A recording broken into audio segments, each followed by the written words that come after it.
Happy Saturday, Robert. Happy Saturday to you. You're listening to Set Jetter Saturdays, and it's a very special day for both of us here, both Robert and myself, because we have finally completed the first run, maybe the only run viewing of The Stand from CBS All Access. So we're at the finish line. We did it. I think that'll be it for The Stand. Maybe another 25 years they'll do another version. I think so. You know what's weird?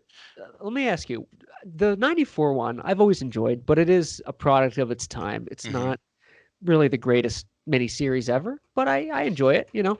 Um, is it as good as I think it is in my mind, or do you think this one is just so bad that it's the 94 one's great? Because I listen to the shows and I feel like I'm bringing up the 94 one a lot as if it was this landmark film.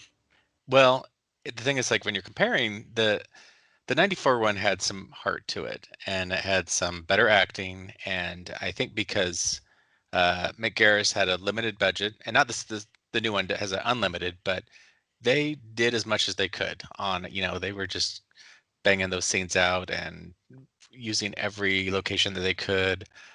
And I just here this kind of feels maybe lazy a little bit. Yeah, that's a really good point because the 94 one, like you said, they kind of pulled out all the stops. It was a very busy, ambitious production schedule, or at least for locations. Yeah, And and this one, they cut corners. yeah, and I remember the original, they were going to shoot actually in Colorado. But Colorado had just passed or wasn't going to pass some kind of anti-gay legislation, so they up and pulled it over to Utah. So I think that they even had less prep time on that. Colorado was going to pull, or they pulled out because they were going to pass anti-gay legislation. I think so, or something. Or they did. I can't remember quite all the details of the time back in the early 90s, but I just thought Colorado was kind of more liberal than that. Well, they tend to be, so I think they've flipped on that, but I'm not sure. Well, it was the 90s. It was the 90s. Yeah, I did read something about that during the production. The Circle Closes is episode 9. This was the finale of The Stand, and we're going to get into it. Robert had put together some great notes. One thing we mentioned on the last show was we were kind of speculating about which road they would take for this one because there was not a lot that was left to be done. But one thing I did think that was cool, not so much the way they did it, but they did use the scene in the book where Flag shows up at an uncivilized island. They did. Yeah. Like they did in the book where he can brainwash them again. It reminds me of those, I think they took it directly from those images you see in the news every 5 years. It's like, last untouched tribe of civilization spotted by helicopter in the Amazon. And it's always a guy painting in red shooting an arrow. And they've used that image like 5 times every 5 years. I feel like they kind of borrowed from that. It felt like that. It felt a little shoehorned in, and maybe because the dialogue, like I don't think that he said anything in the book, if I remember right. I think he was just there. And this one, of course, he has to tell them, that his name is Russell Faraday. And like, all right, and then they kind of pull a Revenge of the Sith, where it's like, and then it turns into worship me, and it reminded me of like Darth Vader comes out, or Anakin turns into Darth Vader, and you're like, oh, okay, and he's like, no, and I'm like, all right, you just kind of popped the balloon there. Yeah, they kind of jumped ahead of themselves. It does feel like that. But I was like, all right. And I'm pretty sure Alexander Skarsgård has nudity written into every film, whether they want it or not. He says, I will be nude 3 times. Yeah, why is that? He could show up for a Chrysler Super Bowl ad and his pants would come off and they would go, sir, this is not part of the script. And I'll go, well, it kind of wasn't my contract.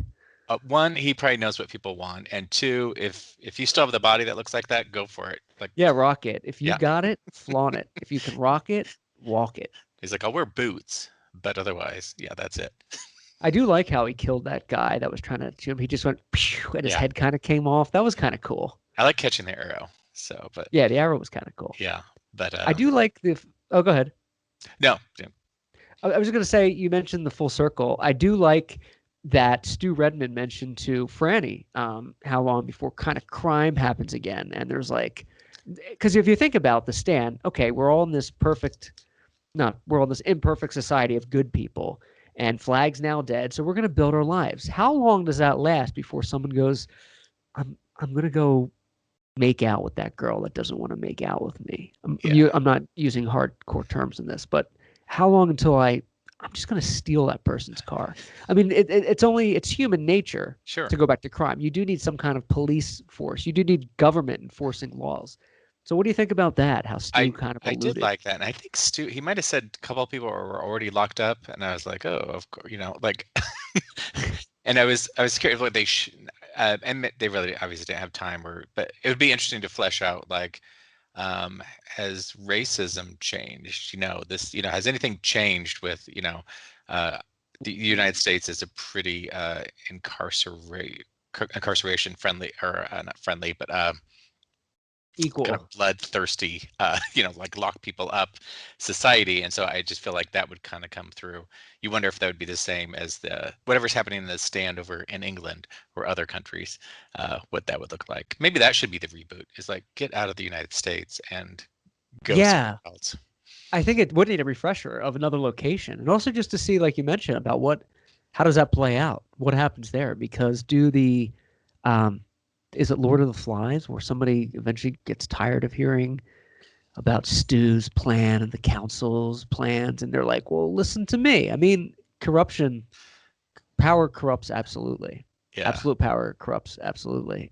How would that play out? I would love to see that too. Another country, I think would be great. That would have been much more interesting coda than I think what we got, but it is what it is. It is what it is. There is a baby in this one. The miracle baby. What do you make of this situation, Robert? And I think that followed the book pretty closely, where the baby did get Captain Trips, and it was a little disturbing to see the baby with the big neck. Sad. And then scary. Overnight, all that went away. So that's why I think that's why I call it the miracle baby. But it's a sign of hope, and this is what the book and the movies have kind of tried to end on. At the very least, hope is still there. Did they ever explain how, because it is disturbing that the baby has the neck thing going on, did they ever explain, was it because Franny has the genes that the baby's immune? I think so Franny does, but the father didn't, and so I think that's why it got Captain Trips. And the other baby, they both were immune, so the baby was totally immune. Got it. That makes perfect sense. So pretty much from now on, all babies should be immune. But right. Miracle babies. It is sad because they did it in the book in the 94 miniseries as well, where Franny makes a note about the other empty cribs everywhere, and it's pretty sad. But I felt like they really they did a good job with humanizing Franny, the struggle, at least the character, in this part, as much as they can. So as much as they can. And Stu made it back, and my first thought is like, one, we could have smelled him coming a mile away. It's been weeks and weeks, and I don't think they've been showering. Or brushing their teeth. Yeah, they go in for the kiss, and I was waiting for Fanny to be like, ooh, no. Or they should have just had him like with his teeth all right. Like James Marsden smiling with the most awful teeth. Yeah, they should have had him come in and her go, where how long have you been back? Just got out of med bay right now. To imply that he like showered and was treated for like gingivitis. Something. Yeah, he's been deloused since. I've been deloused. But he made it back. Nobody cared about Tom coming back. Yeah, what happened with Tom? I was going to put money on that this would have been an embraceful homecoming. Tom Cullen returned. If you're not familiar with the show, although I'm sure you are, listeners, because everybody watched it. Tom Cullen, one of the main characters, a developmentally disabled man, returned from his scouting mission in Vegas. There was no welcome for him. They didn't show it. They just cut to business as usual again. Yeah, the only one that survived, and it's like, you stay in the back and out of focus. Get out of here. Yeah, get back, MOON. That spells sad. No love for Tom Cullen. Mick Garris had a cameo. Yeah, so actually, I watched it like 4 in the morning, because I wake up early, and I was like, oh, The Stand had been released at midnight, so I watched that. So I think I sent it right to him when I saw I took a little screen cap and sent it to him. But that was nice to kind of give a little kudos to the original.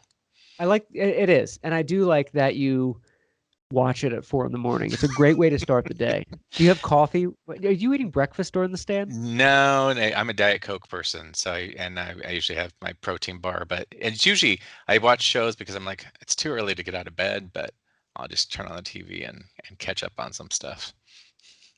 And if I fall Wait, asleep, I fall asleep. Diet Coke in the morning? I am a Diet Coke head. I can't even tell you how much Diet Coke I drink a day. Really? Hmm. So you know who else drank a lot of Diet Cokes? We don't talk about that. Mick Garris. Okay, that's what I thought. What were you thinking? No, that's exactly what I was thinking. So Oh, explain this to me. I don't mean no, to derail Mick from the stand, but why Mick Tick. Diet Cokes and not just regular Coke? Well, because it's I don't need the extra calories. So obviously Is there's it, a lot of sodium and not good stuff. But and I admit it. I can't pretend I'm not drinking anything except carbonated chemicals, but I like is it. that what it is? It's I don't drink soda at all, so I'm not sure the difference. Yeah. I assumed it was sugar or something. Not for Diet Coke, no. It's like just not good stuff, but no real sugar. And never Diet Pepsi? No, I try not to. Yeah. What about Diet caffeine-free Pepsi? Is Uh, that still a thing?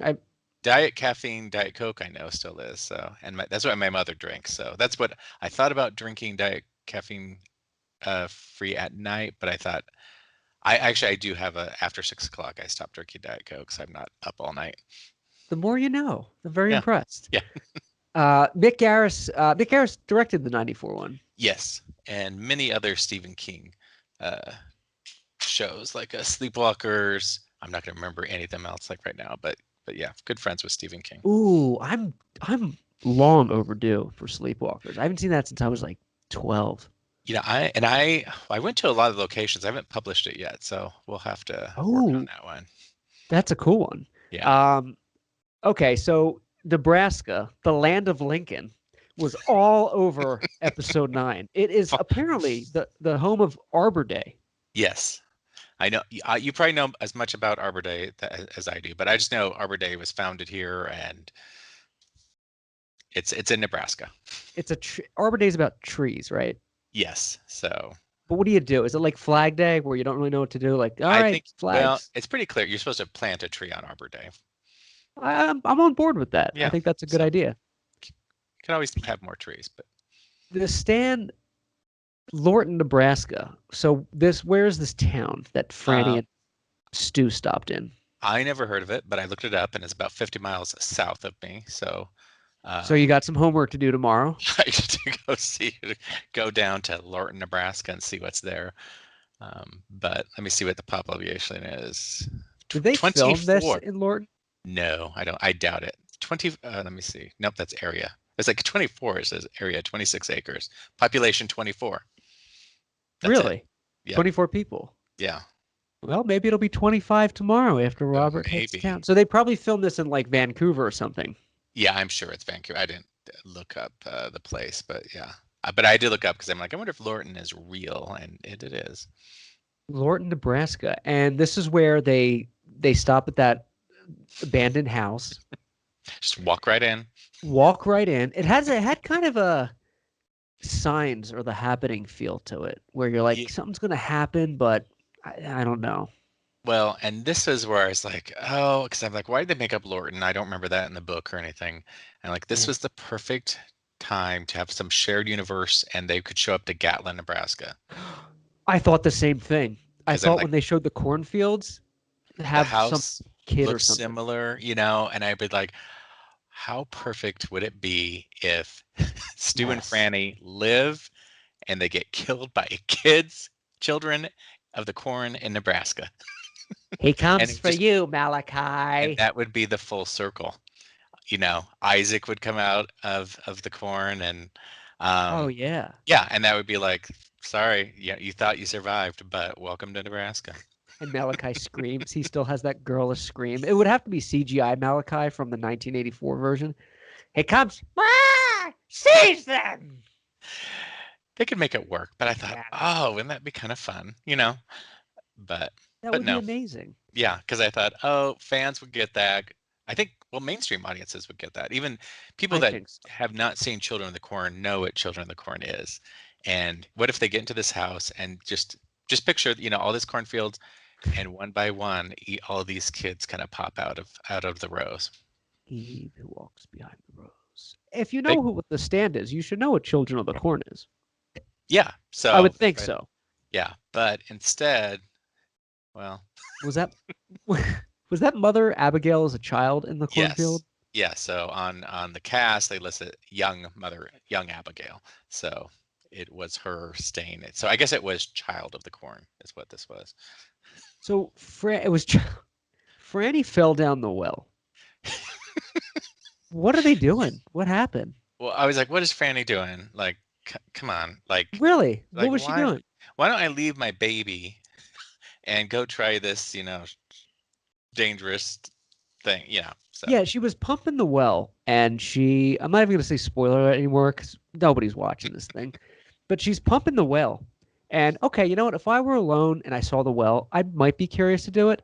I'm not going to stand on top of it to where I could fall in there or even lean on it, especially it's with your baby yeah, it was behind you. creaking and Why would you do that? I was afraid she wasn't holding the baby in one hand and also doing Right. it. But Franny gets hurt. She goes down the well and she's unconscious, and that's where Flag visits her, or Faraday visits her now, yes, and shows her it was an uncivilized tribe that wasn't touched by trips because they're isolated. yes, Not uncivilized, but untouched by civilization. correct. Yeah, so hasn't had human contact and I think ever maybe other human contact, and just wanted to give her kind of a look at that. And this reminded me. I don't think you're not a Star Trek person, but if you watch Next Generation, it kind of reminded me of the character of Q, where sometimes you show up a card different things like come look at this, uh, and Oh, that's kind really? of what it reminded me of. So What did you make of that whole scene of Franny unconscious and Flag like trying to possess her?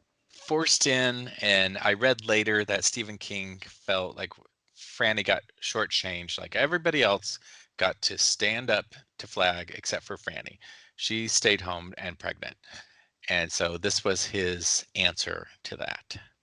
Because he wrote this script, this Yes, episode. correct.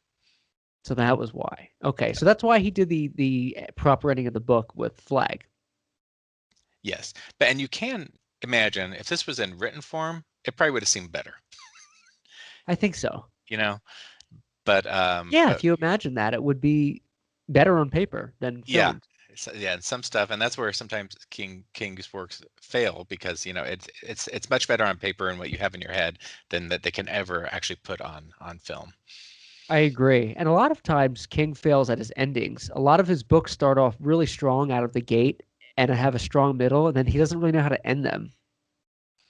I call it the equivalent of the it balloon, where he keeps blowing it up and blowing it up, and about halfway through he just lets it go and is like, Just do what you and want. that's some, not all the time, but sometimes a Stephen King. Sometimes. Yeah. Yeah, dinner's ready. Just do what you want with this. I'm going to leave the script here for someone to finish it. Uh, now you don't understand. Now you understand why I wanted to come, referring to the Atlantic Ocean. Stu, when I saw that, I was like, that is so cringy.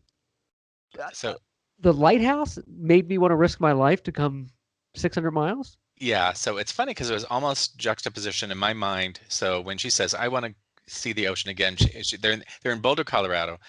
Two beautiful mountains, a Oh, beautiful blue lake and greenery, and then she goes, "Did you see why you wanted to come?" And it's like the Atlantic is a dirty, smelly ocean, and there's dead wood all over the place. And Stu's like, "Yeah, it's something."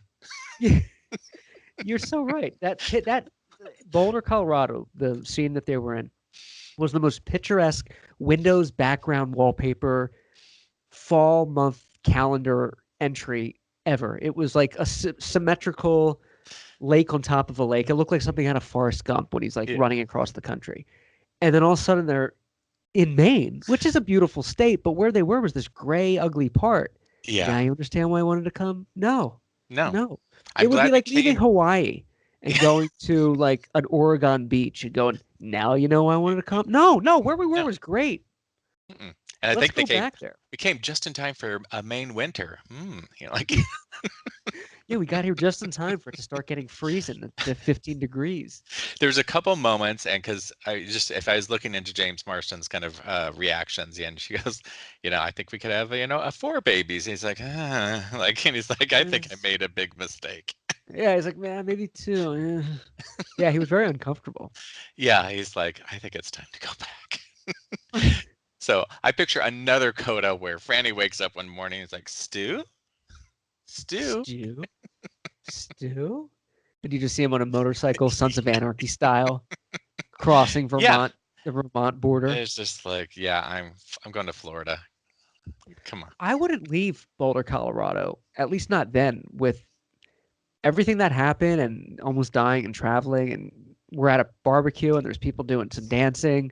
I would feel like, you know what, there's people with medical experience here. If there's an emergency with this newborn, I would like to be around somebody that could operate or help them, not take my chances on the road. That seems a little premature. No, I don't think the baby was even 6 weeks old. It was just like, let's go. Yeah, I felt that was very selfish of her, Yeah, and pick up some medicine. So obviously they didn't pack for a long trip. No. And I'm glad, I guess, if Lorton or wherever they were had a store, considering it was 24 people. Yeah, considering it was like basically 2 families that live in Lorton. Yeah. I'm glad they necessitated a whole store. And they took a gas guzzler too. I'm like, good luck, people. Yeah, why do they do that? Those things get like 15 miles to the gallon. And that's kind of where you can see that there's some bad storytelling going on, because we're all thinking about everything except what's happening on the screen. It's so bizarre. Yeah, everything, exactly. It's like you said, it translates better sometimes on paper, or it's better on paper than translated to film. And this was a perfect example of this. My other George Lucas moment of scripting was, so they're in Maine, and it's like a week later, I think they say, and kind of out of nowhere, Stu's like, so tell me what happened in Nebraska. And I'm like, you've been driving for days. What? Now you're asking?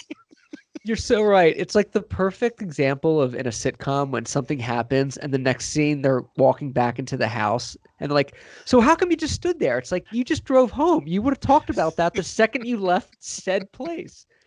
It was like that. So what happened in Nebraska? Yeah. So, and I call it George Lucas because there's a lot of times in the prequels, especially, where they'll start a scene and characters are sitting there, and then they'll just start talking like they've been silently waiting in the wings for the cameras to turn on, and then it happens. So I love when they wait silently in the wings and they're like, let's do it. Let's go. But yeah, it's like, oh, all right, this is what we're doing here. But all right. That's such a good point. Alexander Skarsgård character Russell Flagg changed his name to Russell Faraday. Randall Flagg to Russell Faraday. Randall Flagg to Russell Faraday. Was this because he's the devil and he's always lying, or is this like another story arc he's going with? He's been called this name in other Stephen King novels, so this is a variation. I can't remember if he used this name in The Stand, but I know he used it in The Dark Tower and something else. Dark Tower. Yeah. So it may be kind of a fan service to that. I can't remember. I think you're right. I'm just happy that they played the 2 best rock and post-apocalyptic songs ever in this series. Don't Fear the Reaper and It's the End of the World as We Know It by REM. So now we know where some of the budget went to. Right. They had to get these rights for Michael. Michael Stipe needs to get paid for this licensing. I'm sure he was, but he was probably holding out because he's like, of course you want to use my song.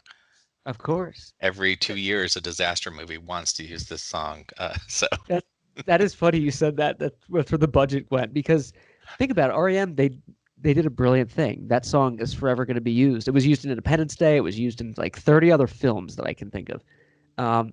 It's perfect licensing for them. Yeah. Good for them. Get paid. Yeah. Getting paid.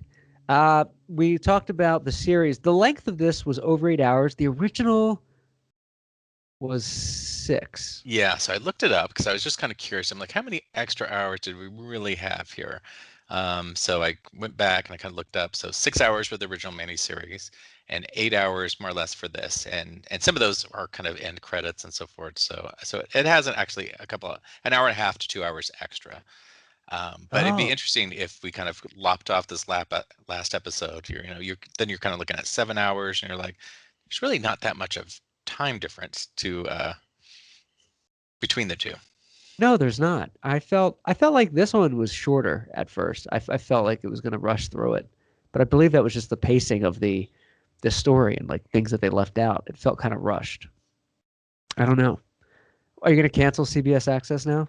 Well, it's becoming Paramount Plus, so whatever Right. that means on March 4th. I saw that. I've been seeing the commercials. They're like bundling Paramount with CBS with Nickelodeon.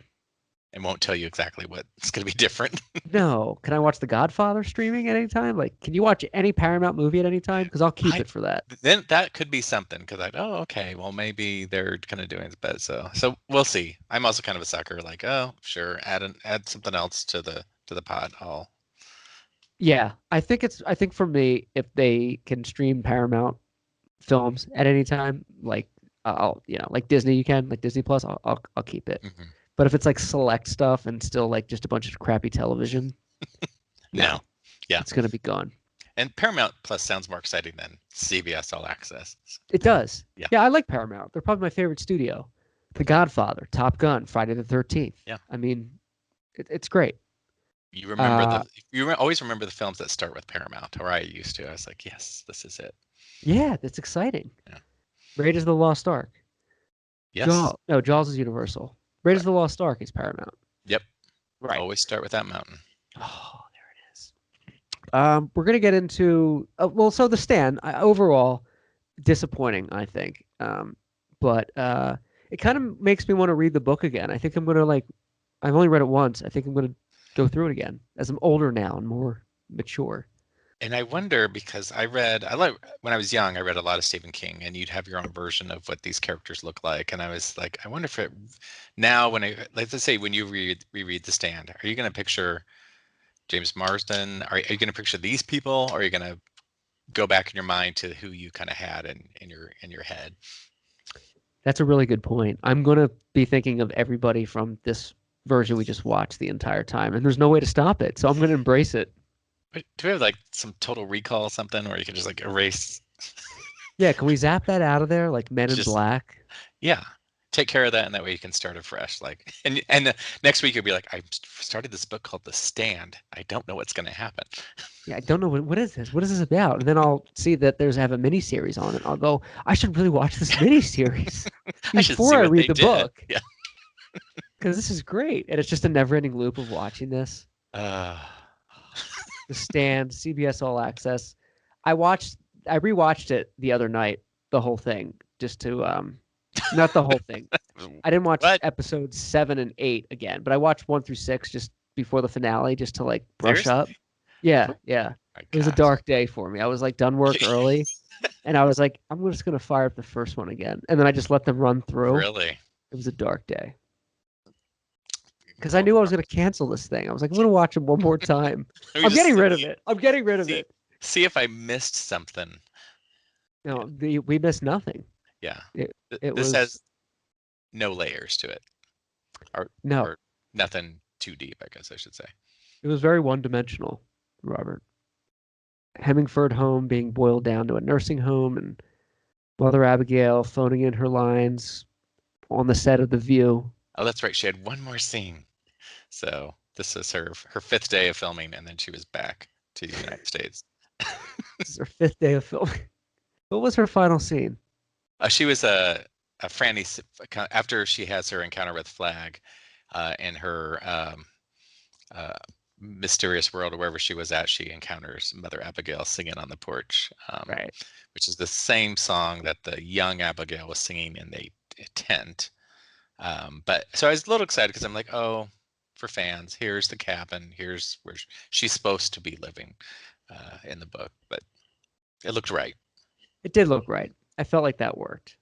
I wish she sang the song "Friend in Jesus." He's coming for you, Stu.